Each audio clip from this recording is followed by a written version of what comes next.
Hello दोस्तों, welcome to diploma guide. दोस्तों, आज के इस वीडियो में मैं आपसे शेयर करने वाला हूं बिहार पॉलिटेक्निक के फर्स्ट सेमेस्टर का जो न्यू सिलेबस है उसमें मैथ जो पढ़ना है उसके बारे में। और टॉपिक है मैट्रिक्स। उसमें आज पढ़ेंगे अलजेब्रा ऑफ मैट्रिक्स और ऑपरेशन ऑफ मैट्रिक्स। ये पढ़ना है आपको फर्स्ट सेमेस्टर में, जिसका ब्रांच मैकेनिकल है, इलेक्ट्रिकल है और कंप्यूटर साइंस है। और जो भी सेकंड सेमेस्टर में होंगे और जिसका ब्रांच सिविल होगा, सिविल रूरल होगा, प्रिंटिंग होगा, एग्रीकल्चर होगा, टेक्सटाइल होगा, मैकेनिकल ऑटोमोबाइल होगा, या जो अदर ब्रांच है, उन सभी को सेकंड सेमेस्टर में यही पढ़ना है। तो दोनों के लिए है। तो अगर आप हैं इससे संबंधित तो आप इस वीडियो को कंटिन्यू देखिए लास्ट तक, आपको इसमें बहुत कुछ सीखने को मिलेगा। चलिए इस वीडियो को शुरू करते हैं। देखिए, यहाँ से आप सबसे पहले, इससे पहले हम 2 लेक्चर अपलोड कर चुके हैं। पहला में बेसिक से स्टार्ट किए थे, दूसरा यहाँ तक बता चुके इससे पहले वाला। ठीक है, तो आप जाके देखिए, उसमें हम बहुत कुछ बताए हैं मैट्रिक्स के बारे में। आज हम बताएंगे आपको एडिशन ऑफ टू मैट्रिसेस, दो मैट्रिक्स को कैसे जोड़ सकते हैं, क्या है उसका रूल नियम। तो let A and B are two matrices having order p by q m by n respectively.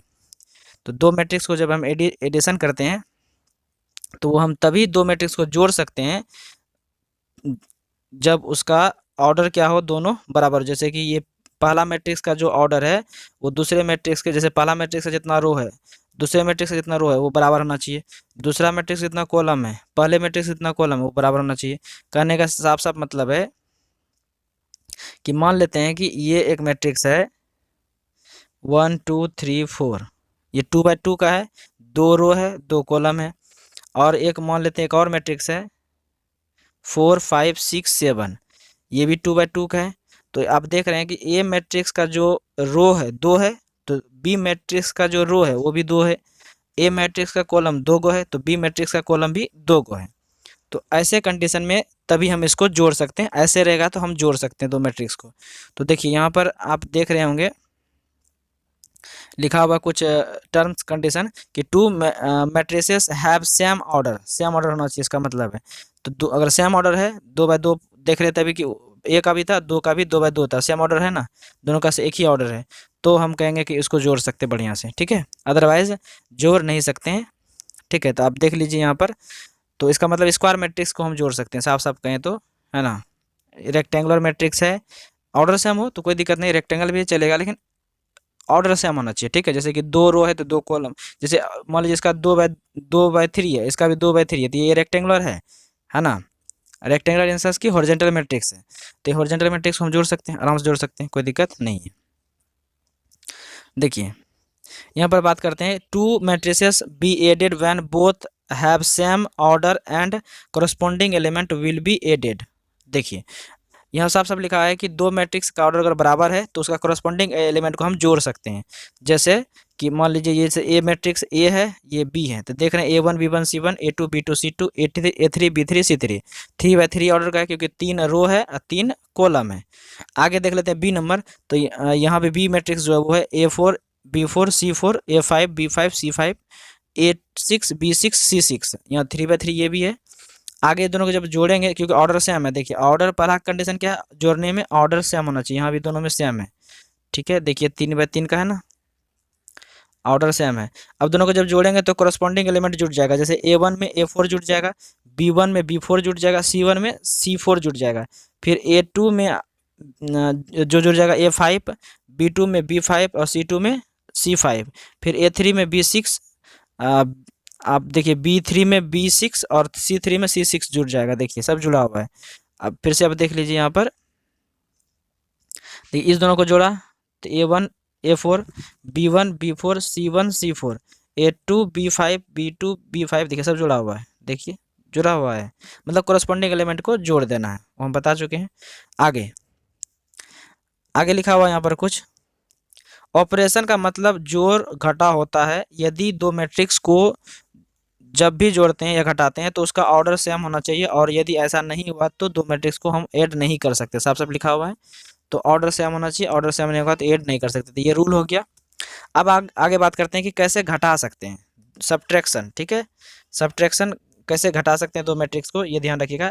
Subtraction कैसे कर सकते हैं, तो ए और बी वही दो मैट्रिक्स है, ए और माइनस बी तभी एग्जिस्ट करेगा जब दोनों मैट्रिक्स का ऑर्डर क्या होना चाहिए, सेम होना चाहिए, और करस्पॉन्डिंग एलिमेंट को सब्ट्रैक्ट करना है। ठीक है, घटाना है। जैसे कि ये मान लेते हैं कि ये ए है, ये बी है, ये सब थ्योरी बता रहे हैं फिलहाल। A1 B1 C1 D1 A2 B2 C2 D2, ये 2/2 है, सेम ऑर्डर है तो घटा सकते हैं, एकदम घटाएंगे। अब करस्पॉन्डिंग घटाएंगे एलिमेंट, ठीक है। जैसे कि A1 में घटा देंगे A2, B1 में घटा देंगे B2, C1 में घटा देंगे C2, D1 में D2, तो घटा दिए। देखिए अब अगर B में A घटाना है तो A2 में, देखो B में घटाना है ना, तो B वाला पहले लिखेंगे, तो A2 में क्या कर देंगे, A1 घटा देंगे, है ना। A2 में A1, B2 में B1, C2 में C1, D2 में D1, ठीक है। अगर उल्टा घटाएंगे तो देखिए वही सब चीज़ लिखा हुआ है, कहीं कोई दिक्कत? देखिए वही लिखा है ना, यहाँ B में A घटा रहे हैं, ऊपर में क्या किए थे, A में B घटाए थे। देखिए A में B घटा रहे हैं, तो जैसे आपको घटाना है, बस आपको जिसमें घटाना उस, जैसे नॉर्मल घटाते हैं ना जोड़ घटा, वैसे ही है। आगे स्केलर, जिसका मतलब होता है कांस्टेंट, अगर यहाँ पर मल्टीप्लाई करते हैं, ठीक है, अगर मैट्रिक्स में कांस्टेंट से मल्टीप्लाई करते हैं तो कैसे मल्टीप्लाई करेंगे, तो लेट ए एक मैट्रिक्स है IJ m/n ऑर्डर का, ठीक है, और इसको कोई स्केलर से मल्टीप्लाई करना है, ठीक है, तो सीधा तो ऐसे लिख देंगे लेमडा ए, तो यहाँ पर लेमडा और ए का वैल्यू रख देंगे AIJ m/n। तो कैसे इसको समझेंगे, तो इसका मतलब है यहाँ पर देखिए कैसे हो गया, तो लेमडा ए बराबर हो जाएगा लेमडा AIJ m/n, ठीक है। अब यहाँ पर देखिए मल्टीप्लाई कैसे करते हैं, ध्यान रखिएगा, मल्टीप्लिकेशन का कुछ रूल होता है। तो let A and B are two matrices of order m/n and p/q respectively. तो देखिए मल्टीप्लाई तब कर सकते हैं जब ये रहेगा, देखिए A का ऑर्डर है m/n, B का ऑर्डर है p/q, तो ये A और B तभी एग्जिस्ट होगा, तभी गुना होगा जब n इक्वल टू पी हो जाए। क्या हो जाए, n इक्वल टू पी हो जाए, क्या हो जाए, n बराबर क्या हो जाए, p हो जाए, तभी एग्जिस्ट करेगा। और इसका जो ऑर्डर आएगा, है ना, दोनों बराबर होना चाहिए, याद रखिएगा। कहने का सेंस साफ साफ है कि पहला मैट्रिक्स का कॉलम, दूसरा मैट्रिक्स का रो, ये दोनों आपस में क्या होना चाहिए, बराबर होना चाहिए, तभी इस दोनों को हम गुना कर सकते हैं, ये कंडीशन है। आगे बात कर लेते हैं कि इसका ऑर्डर क्या होगा, जब गुना करेंगे तो क्या ऑर्डर निकलेगा, तो जो बच गया इस ये ऑर्डर आएगा, मतलब पहला मैट्रिक्स का रो दूसरा मैट्रिक्स का कॉलम को गुना कर दीजिए तो वही उसका नया मैट्रिक्स का ऑर्डर आ जाएगा, ठीक है। तो we can say that A B will be exist when number of column of A must be equal to number of rows of B. Similarly यहाँ पर फिर देखिए, अगर हम बी ए का बात कर रहे हैं, ठीक है, कि अगर ए बी तो गुना कर लिया, अगर बी ए गुना करना है तो कैसे होगा, तो वहाँ भी वही बात है, पी क्यू लिखेंगे तो इसका मतलब क्यू एम के बराबर होना चाहिए, तभी ये दोनों गुना कर सकते हैं।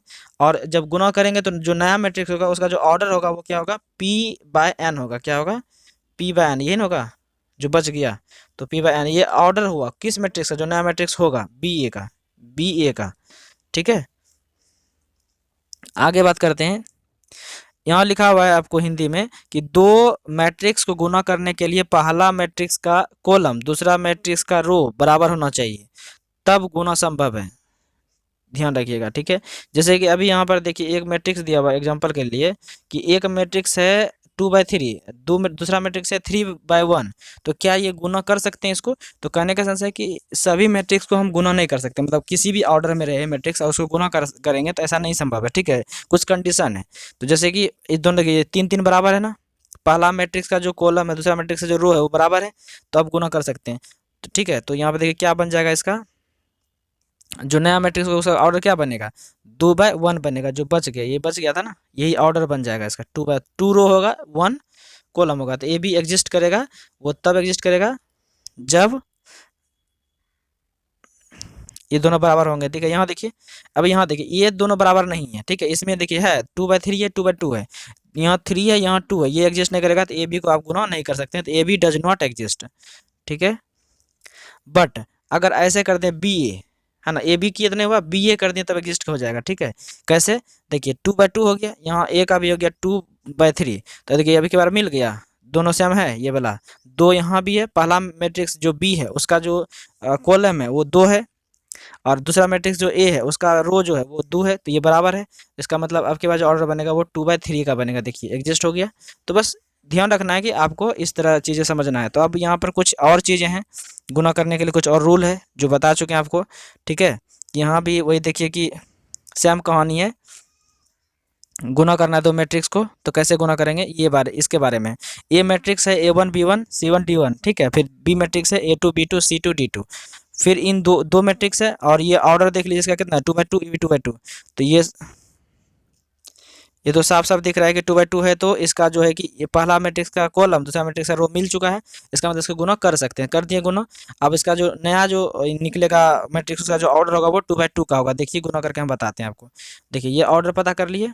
गुना कैसे करते हैं, तो गुना जो दोनों मैट्रिक्स को ए बी लिख देंगे और ए मैट्रिक्स का जो वैल्यू वो रख देंगे, बी मैट्रिक्स का जो वैल्यू वो रख देंगे। अब मल्टीप्लाई करेंगे, तो मल्टीप्लाई करने का तरीका यही है कि पहला जो रो है उससे हम पहले कॉलम में और दूसरे कॉलम में मल्टीप्लाई करेंगे। पहले पहले कॉलम में करेंगे, फिर बाद में दूसरे कॉलम में करेंगे। तो A1 यहाँ पहला, देखिए पहला A1 है और पहला एलिमेंट यहाँ A2 है, तो A1 A2 गुना कर दिए, लिख दिए। यहाँ बीच में आपको देना है प्लस, और प्लस एक्चुअली देते हैं इसलिए क्योंकि आगे का जो दिया हो यहाँ C1 के C2 की जगह क्या है प्लस है, B1 के आगे क्या है प्लस है, नहीं छिपा है तो प्लस है ना, तो प्लस गुना प्लस प्लस हो जाएगा, ठीक है। अगर माइनस होता है तो यहाँ माइनस लिख देते हैं, ठीक है। तो फिलहाल अभी ये B1 है और ये C2 है, तो B1 C2 हो गया। अब ये कॉलम खत्म हो गया, लेकिन इस मैट्रिक्स का कॉलम अभी एगो बचा है, ठीक है। आप ध्यान रखिएगा, अभी आप सिर्फ इससे गुना किए हैं, अभी ये बचले है तो इससे भी गुना करेंगे। तो और लिखेंगे पहले रो में, याद रखिएगा लिखेंगे पहले रो में, क्योंकि पहले रो से गुना कर रहे हैं तो पहले रो में ही लिखना है। तो जिस रो से गुना करेंगे उसी रो में लिखते चल जाएंगे, चाहे अगर मान लीजिए एक और रहता कॉलम तो उसी में आगे बढ़ जाते हैं ना, इसी रो में और आगे बढ़ जाते इधर, ठीक है। तो फिलहाल हम आगे बढ़ते हैं। अब फिर से स्टार्ट करेंगे यहीं से, A1 से गुना करेंगे B2 में, तो A1 B2, फिर प्लस देंगे। क्यों प्लस देंगे, क्योंकि यहाँ D2 के आगे प्लस है, B1 की जगह प्लस है, तो प्लस गुना प्लस प्लस हो जाएगा। तो इसको जब गुना करेंगे तो ये हो जाएगा आपका B1 और ये जगह D2, B1 D2 हो गया। तो अब और कॉलम तो है नहीं जो इसी में लिखते चल जाएंगे, अब तो दूसरा उपाय करना होगा। अब क्या है, अब दूसरा जो रो है, अब दूसरा रो से स्टार्ट किए तो दूसरे रो में लिखते चल जाएंगे, ठीक है। और लेकिन गुना करेंगे दोनों कॉलम में, पहले वाला कॉलम में करेंगे C1 वाला में, फिर बाद में C2 वाला में करेंगे। तो ये C1 A2, फिर बीच में प्लस देंगे। क्यों देंगे प्लस तो पता है, क्योंकि C2 यहाँ भी प्लस है, D1 प्लस है, तो D1 C2 देखिए आ गया। चूँकि अभी एक कॉलम और बचा है, ठीक है, तो इसमें भी चले जाएंगे। तो देखिए इसमें क्या हो जाएगा, इसमें जो आपका हो जाएगा ये C1 B2 D1 D2, ठीक है, ये हो गया। अब आगे बात करते हैं मल्टीप्लिकेशन, तो हो गया बस यही था, बाकी आप जोड़ देना है, जब क्वेश्चन आएगा तो बता देंगे आपको और अच्छा से, ठीक है। अभी यहाँ बता दें आपको समझने के लिए। अब मल्टीप्लिकेशन जो है इसके बारे में तो आप बता दिए पहले भी, अब एक बार फिर से बता देते हैं कि m यहाँ जो n है, इसका पहला मैट्रिक्स जो n है, दूसरा मैट्रिक्स जो p है, ये बराबर होना चाहिए, तभी एग्जिस्ट करेगा और ऑर्डर जो बनेगा नया मैट्रिक्स का बनेगा, ये तो बता चुके हैं, ठीक है। अब यहाँ पर कुछ क्वेश्चन है, देखिए जैसे कि यहाँ पर है, इसको चेक करना है कि ये इसको गुना कर सकते हैं नहीं कर सकते हैं, ठीक है। तब गुना कर सकते हैं तो कितना होगा गुना करके ये बताना है, ठीक है। तो यहाँ से सबसे पहले चेक करेंगे तो ऑर्डर क्या होना चाहिए, दोनों का सेम हो ना हो, लेकिन पहला का कॉलम दूसरा का रो बराबर होना चाहिए बस। तो पहला मैट्रिक्स का देखिए 2 है रो और 2 है कॉलम, दूसरा मैट्रिक्स का भी 2 रो है 2 कॉलम है। तो पहला मैट्रिक्स का कॉलम 2 है, दूसरा मैट्रिक्स का जो रो है वो भी 2 है, तो बराबर है दोनों, इसका मतलब इसको गुना कर सकते हैं। देखिए पहला मैट्रिक्स का जो कॉलम है, क्योंकि कॉलम बाद में लिखते हैं, पहले रो लिखते हैं बाद में कॉलम लिखते हैं, ये बता चुके हैं पहले भी। तो पहला मैट्रिक्स का कॉलम दूसरा मैट्रिक्स का रो बराबर है, इसका मतलब हम इसको गुना कर सकते हैं। तो ऑर्डर कितना आएगा नया मैट्रिक्स का, तो वो 2/2 आएगा। कैसे आपको बताते हैं कैसे, देखिए यहाँ पर जो बच गया, ये जो इसको इसे किया है ना, इसको छोड़ के बाद जो ये बचा ना, ये ऑर्डर लिखते हैं, पहले इसको लिखेंगे बाद में इसको लिखेंगे। देखिए वही ऑर्डर आया है ना। अब इसको गुना करते हैं, ये भी तो एग्जिस्ट हो गया, तो गुना करते हैं। तो गुना कैसे होगा, सिंपल सा बात है, पहला रो से दोनों कॉलम में गुना करेंगे, ठीक है। तो 2 गुना 1 तो 2 हो गया, यहाँ प्लस है 3 के आगे, यहाँ भी 3 के आगे प्लस है, 3 प्लस प्लस प्लस है, 3 तिया 9 हो गया क्लियर। अब और आगे नीचे तो नहीं है, जो और लिखते चल जाएंगे, और रहता तो और आगे लिखते यहाँ पर, लेकिन है नहीं। फिलहाल आगे बढ़ते हैं, आगे बढ़ते हैं। आगे देखिए आपका जो है अगला जो कॉलम है, ये 2 4 वाला है ना, इसमें से गुना करना है। तो 2 2 4, 4 तिया 12, प्लस इसलिए दिए क्योंकि यहाँ 3 के आगे प्लस है, 4 के आगे प्लस है, ठीक है। अब ये पहला रो से जो है दोनों कॉलम में गुना कर चुके हैं, अब और कॉलम है नहीं जो गुना करेंगे, छोड़ देंगे। अब नेक्स्ट रो ये वाला बचा है, इससे भी गुना करेंगे, तो दूसरा रो से गुना करेंगे। अब दूसरा रो से गुना करिए, स्टार्ट करिए। देखिए दूसरा रो से गुना करेंगे तो ये 4 है और ऊपर में 1 है, तो 4 गुना 1 कितना हो जाएगा 4, यहाँ प्लस 5, 5 का आगे प्लस है, 3 का आगे प्लस है, तो प्लस गुना प्लस प्लस, अब 5 दिया, ये 3 और 5 को गुना करिएगा तो 15 ना हो जाएगा, तो 15 लिख दिए। फिर आगे जो है और कॉलम है कि नहीं, और एक कॉलम है, यहाँ देखिए ये भी कॉलम है 2 4 वाला, तो इससे भी गुना करेंगे तो 4 और ये 2 से गुना कर दीजिए, तो 4 दूनी 8, 4 दूनी कितना हो जाएगा 8, तो 8 हो गया।